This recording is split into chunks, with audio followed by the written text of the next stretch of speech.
I'm your host, Riem Zin Labidin, and you are listening to Tech Tag Podcast.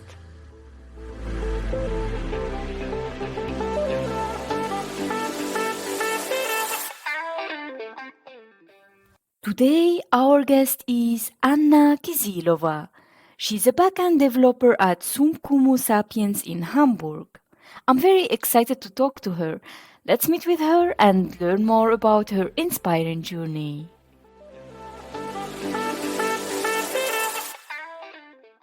Hello, Anna. Welcome to TikTok. Hi, Liam. Nice that you have me here tonight. I'm happy to have you and thank you for your time. Could you introduce yourself and tell us some fun facts about you to know you more? Of course, I'm Anna. I moved to Hamburg from Russia 9 years ago. I work currently as a backend developer with Ruby on Rails. Mhm. It's my fourth career. I was a scientist, a science journalist, an interpreter, and now I'm a software developer. Wow. So you changed your career path. It's going to be interesting, how this journey started. I mean, do you remember what inspired you to choose this path? Yeah, I do. Before we moved to Hamburg in 2014, I was working in science. I'm a microbiologist and I have a PhD in microbiology. And we have colleagues in Hamburg, which I was supposed to work with when I moved here. But life changes its path and it didn't happen because there are many reasons. And I couldn't find the job in my field for 1.5 years or something. I tried to send my CV to different companies, but I was mainly overqualified, so it was not easy. And I slowly started to think that I'm losing my market value as a scientist because I don't produce experiments and I don't have new publications, and I need to try something else. And I was thinking about different things. First, I wanted to open a cafe with bakery. Mm-hmm. But then I talked with a friend who said it's a lot of work and actually no money. And I was like, maybe I just bake for friends without starting the business. Mm-hmm. And then I thought I was always interested in programming somehow. I tried to use Python to calculate results of some of my experiments in my previous job. And I also was inspired by my husband, who is a self-taught programmer. Mm-hmm. And I thought that maybe it can be something for me. And I decided to enroll into a free course just to check if it clicks. Mm-hmm. That's why the free course, not to waste money if it doesn't happen. Yeah. And my first course was, I think it was an MIT course, Introduction to Computer Science using Python on edX platform. And it was not an easy course. It took a lot of time. So I was doing my homework in the train or after the kid got to sleep. So any 3 minutes. But it turned out that I liked it. And I liked solving problems and tasks and building something. So it was really a great pleasure to do for me. And after that, I felt I was so excited and inspired after I finished it. And I started looking for a job. It was a 3-month course. Mm-hmm. And I started immediately. And of course, I got rejected several times because I failed the first step of the task because I was so scared to do something in real life. I imagine that. I couldn't, I was frozen. My brain was frozen. Yeah, but then slowly it started with more and more attempts. I never gave up on that. I was just maybe I can do it in some other company. And it happened somehow. I got hired. And before I got hired, I also did the free course on Ruby on Rails. And that was enough to get the first Ruby on Rails job. Ah, that's cool. Yeah. And when you started applying, through which platform? Was it through LinkedIn you connected with people, or you sent your CV directly through their website, company website? I used all possibilities. The LinkedIn didn't work. I got a couple of invitations for the interviews on Xing, but mainly I was sending my CVs to all possible job openings I found on the internet. And how did you promote yourself in the job? Because normally you put your education path, and then later, did you mention about your which projects and which courses you had attended? Yeah, I wrote a very nice CV in English and German and asked my German friends to check it and to help me to express myself in German beautifully. And of course, I put also my courses there, which I did. But actually, no one ever paid attention to that. So people on the tech interviews, they try to understand how you think. They are really not interested in your education. So if they see, it's like for junior, if they see that you understand the basics, if you can solve simple problems like very fast, it's fine. Because at the start, they totally understand and accept the fact that you will have to learn a lot. And if they see that you are eager to learn and you can learn, it's okay for them. Yeah, this is how it should be actually, because I think it depends to the country, maybe, because, for example, in Tunisia, they first look for what you did. You have to have like many experiences, like even it's a junior position, they ask for 2 years of experience or something like that. And also they compare which like university you have studied on, etc. And it made it more difficult. But then at the end, there are people who are very dedicated and enthusiastic to learning, and they can improve their skills. And they are already doing a lot of exercises and practicing, and they deserve these opportunities. Yeah. Absolutely. And I would say that if you start the application process with an HR, they are likely to reject you just because they don't see the education. But if you apply to a small company, which usually cannot afford an HR, and the CEO is doing the hiring process, then they are like okay with that. That's true. I think also they know that if they hire someone who is willing to learn and they like the business of the company, they would be more successful than hiring someone who's like sometimes you find people who have like when you see their CV, everything is fine, but then they don't have this team player skill, and they are not very interested into the domain or something like that. So it's better to judge from the interview when you see the person, if they are willing to make an effort to learn and participate in the success of the company. Yeah, I totally agree. Yeah, and it's very inspiring. That step when you thought to start learning about programming, and yeah, fortunately that you have people around you that gave you an idea that it is something that you might like. But when you started learning about it, you yourself felt that this is a good choice, right? When you started that course. Yes, exactly. I started and I felt that I enjoy it. And how long did it take? Because most of people who want to start learning about programming, they always ask how long it will take to do that first step. Maybe as an example from your experience. You mean how long did it take from the point I finished the course and I was hired? From the point you started the course until you were able to look for your first job? I think it was half a year.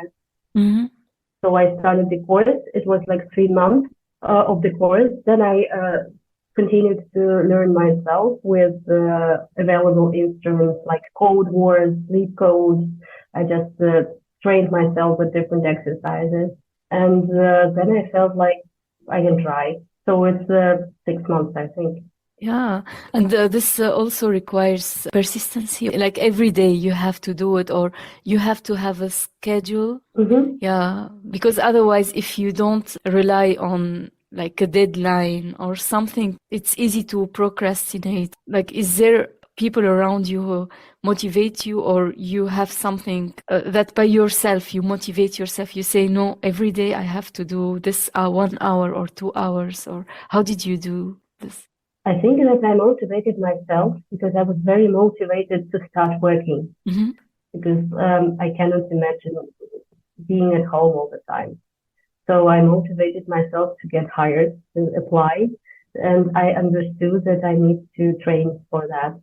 And it was fun. It was also a part of the process that it was fun to learn and to exercise, to do exercises. So that made it a bit easier, I think. Yeah, that's really cool and inspiring. I am happy to talk to you about this. I'm sure that it's going to inspire many people to start Thank you. to make the first step. Yeah, trying with a free course, it doesn't cost you anything except a little bit of your time. So it's worth trying. Yeah, it is really. And in your first job, how was the experience, and which kind of challenges you have faced, and your learning experience that you would like to share? My first job was helping a non-profit organization to digitalize everything in their domain. And they were working in the school exchanges. They sent people, not just people, the students from Germany abroad, and they helped people in Germany to accept students from abroad. So it's like student exchange. So they needed like many things to be digitalized. They wanted to have something like back office, so the digital space for the company workers to manage all the processes, and also the space for the students to have their own accounts and to manage their stay somehow. So these were the challenges. Mm. It was fun, and I really spent a lot of time trying all the tutorials I learned on the real product. Did you work with a huge team? Oh, we had a team. It was not huge. I think we were 5 people, Mm-hmm. like maybe 6 with team lead. And yeah, it was very big pleasure to work with the guys. They had a lot of patience. Mm-hmm. They were very eager to help and answer questions. So it was really a friendly learning environment for me. Yeah, that's very nice. And especially finding guidance, it makes things easier and faster to go faster. Yes. Were there some difficulties? I don't think there were like many difficulties or any difficulties because we didn't really have any deadlines because it's a non-profit organization and they didn't push us very much. Mm. So we had enough time. We didn't abuse that. So we worked very steadily. We introduced the agile processes to work, but it was not under pressure. So it was very comfortable. It's good also to have the time to make sure that you provide a good quality code, better than like Russian or something. Yeah. Absolutely. Absolutely. And how long had you worked there? I had 1 year contract. Mm-hmm. So I worked there for 1 year. And unfortunately, they didn't have the budget for me for the next year. So I had to leave the team. Oh. Yeah. I didn't ask about like that job was in Python, right? No, I never worked in Python. It was in Ruby. Okay. This is very sad, but when I finished the Python course in Hamburg, there were not many Python jobs. It was 5 years ago. Yeah, and I really had hard time to find some opening jobs. So that was the reason why I decided to try Ruby, which is also not far from Python in the concept. And then it was much easier to find the junior position. Cool. Did you look for your next job right away after that experience? I registered myself in the Arbeitsamt, and I had some time to look for the job while being paid by the government. Yeah. And yeah, so I didn't have any pressure to look for jobs, but I think I found it within a month, the next one. Ah, that's cool. After you have some experience in German company, it's much easier to find any other opportunity. I think the very first job is the most challenging to find. But then once you have an experience, yeah, as you say, it gets more easy. Yes, yes, exactly. The first job is like the Everest of the programming journey, but it's totally possible. It's totally possible to do. Yeah, don't give up on in front of rejection. I think in the beginning, like when someone is looking for a job, there will be a lot of rejection, and sometimes like it's not easy to continue looking. But I think the key is to continue, to not give up because of that. Yeah, yeah, I totally agree. I also got like a lot of rejections. Mainly, people just never answered my email. It's the most common rejection. They just never write back. But you just keep trying because it's not you. It's just maybe the person was tired, or he just looked for some key words in your resume in your CV and didn't find it. So it's nothing to do with your abilities. You just keep searching. Yeah, that's true. And at the end, you want to work with like people who a good fit also for you, not only you are a good fit for their company. So, Absolutely, absolutely. So this was my second job. mhm. I quit after 1 week Wow. because I understood that the company was not a good fit for me. Yeah, this is actually, I'm interested to know more about it because from my perspective, like looking for a job, I used to think, yeah, I hope they will accept me. Only later I understood that also me, I should accept this environment. It is safe for me to be there or not. Absolutely, it is very important. And the second job was a very hard environment for me, and it's good that it was that hard because it gave me very fast the understanding that you also test the company, the team, the environment, and you need to understand if you're comfortable. Yeah, the probation period is for both, for the employer and Absolutely. for the employee. Yeah, yeah. The second company I accepted the offer from, it turned out later that it was in the very turbulent crisis time because the investors were not very peaceful towards each other. So it was not clear on the upper level what is going on. So on the level of like tech level, it was totally a chaos. Mm. Yeah, it's good to understand that it also can happen.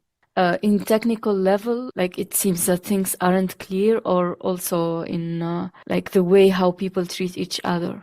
Yeah, when I started working, it appeared that there was no team at all.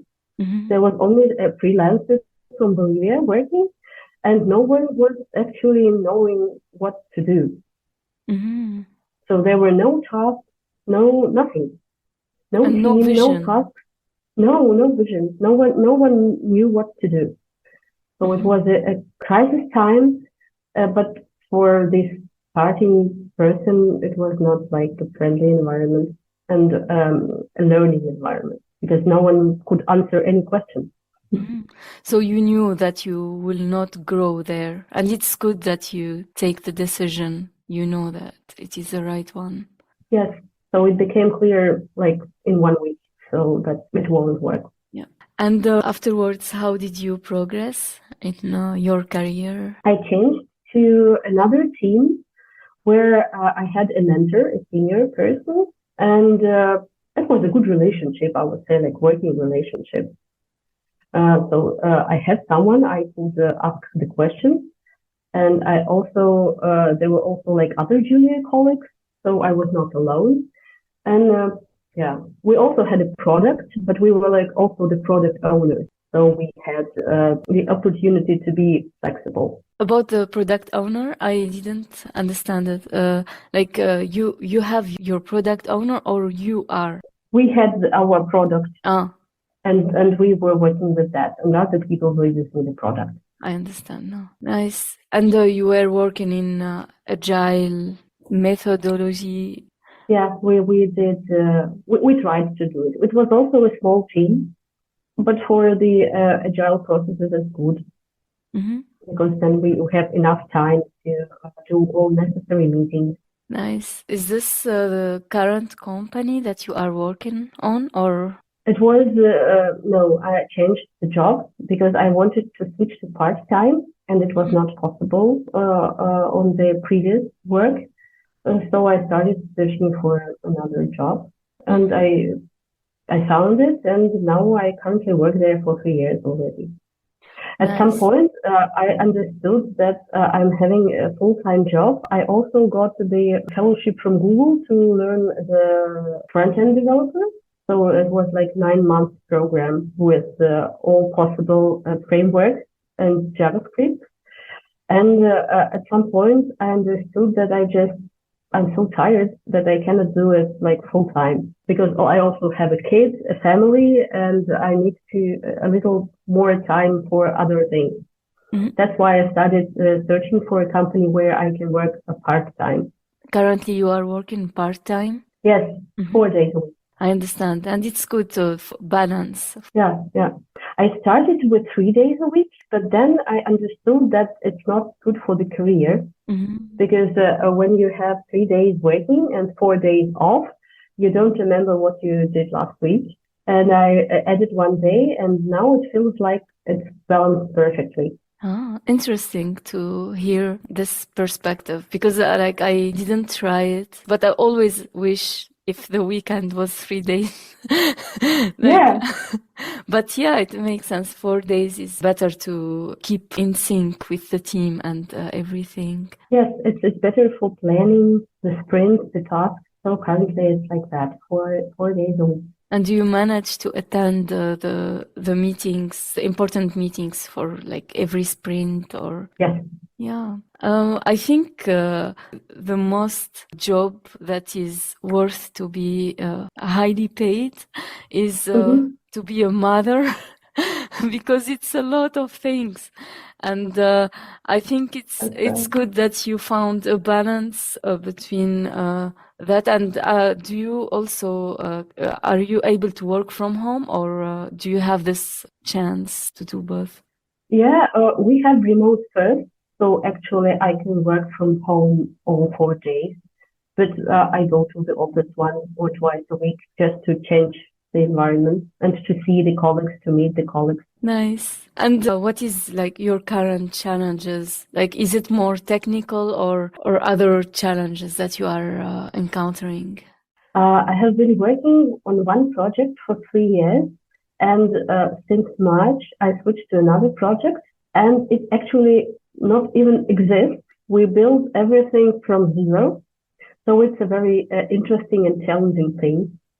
So we have the very old application written in Perl, and we want to rewrite everything to make it new and wonderful and shining with the service architecture. Mhm. So it's very, very challenging. There are like many things I have never worked with. Like they have everything packed in containers, and in the previous project we didn't have that. So it's also interesting. And yeah, I also need to learn about that because I have never worked with it. There are a lot of challenges, but I'm excited. Yeah, it's good that you are curious to learn more and like there are many things that you are looking forward to, which makes every day more interesting to learn. Yeah.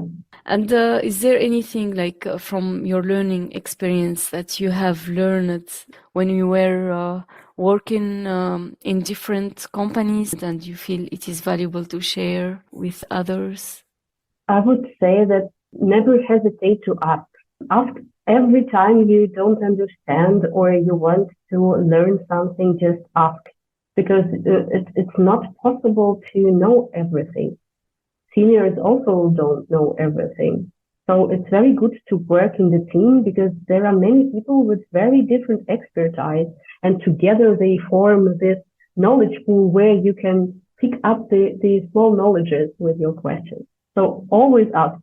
Yes. Yeah, because in the beginning I was very shy. I was like, no, it's probably a very stupid question and maybe I better Google it. But very often Google doesn't help. Yeah, I agree. And sometimes when you ask, your question can make them see things in a different perspective because sometimes people they get used that they know certain information and they didn't ask about a smaller detail or something that they didn't see. And when you ask about it, they also learn. Sometimes when they try to answer it, they try to give it some thoughts on it. Yeah, I agree. Yeah, it works like that. So both parties benefit. Yeah.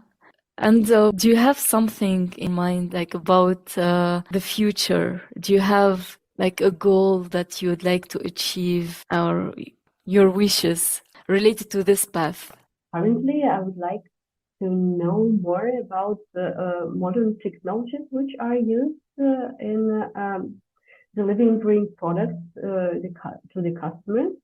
So also a little bit in the DevOps direction.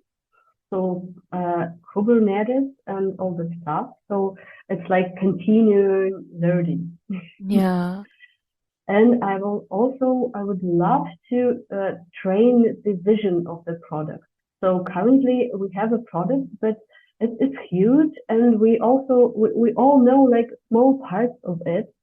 But I would like to move maybe more into the architectural thing to see the whole picture, Mm. and then maybe understand how you can tighten the screws in different parts of it to make it better. And why was it built like that? What were the ideas behind that? So it's also very interesting to me. Yeah, I think the second one I can relate because when you are a developer, you dive deep into the code, the technical things, and sometimes we miss the big picture. And it's valuable to have the knowledge about it and to Yeah, participate on the architecture also. interesting and challenging. Yeah. And it's always good to have something that, okay, what's next? Like there is a continuous growing and I think this career path, working in tech in general, it is really something that you wouldn't be bored of. Like you always have something to learn. Every day there is something new to learn. Absolutely, and it's interesting and exciting. And the major part of developers is friendly and they are eager to help.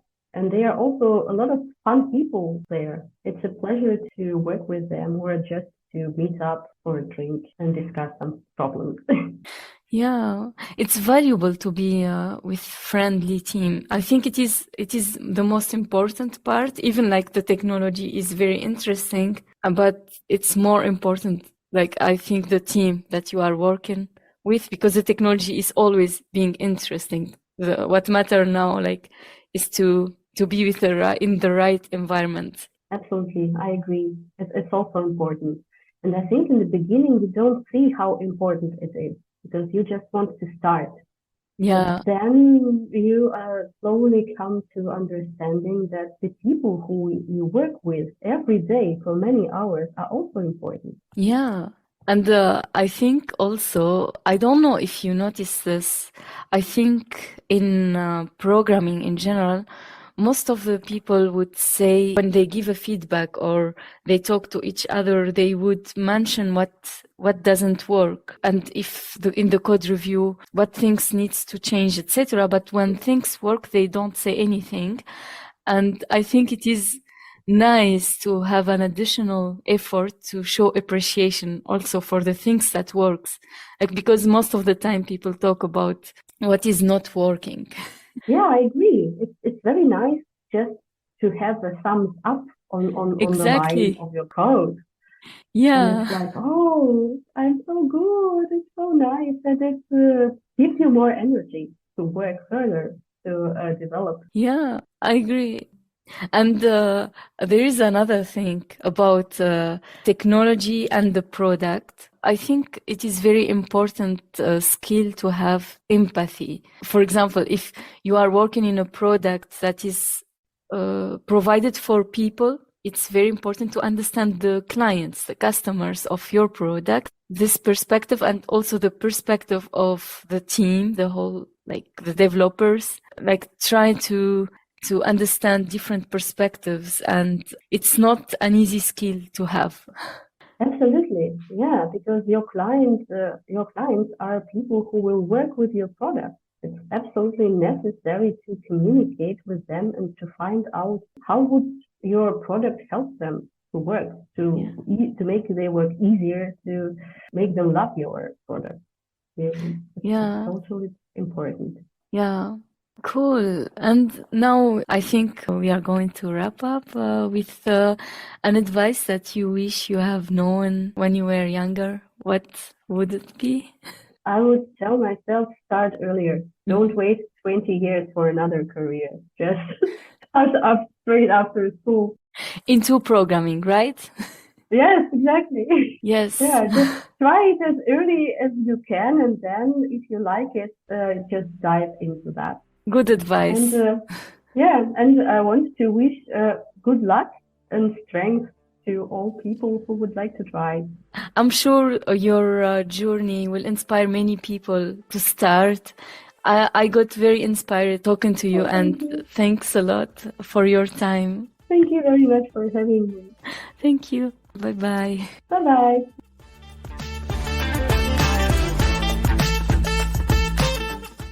I'm looking forward to our next episode with a new guest and new inspiring story. Until then, stay safe and stay tuned to our next episode. Tic Tac, tackle the inspiration.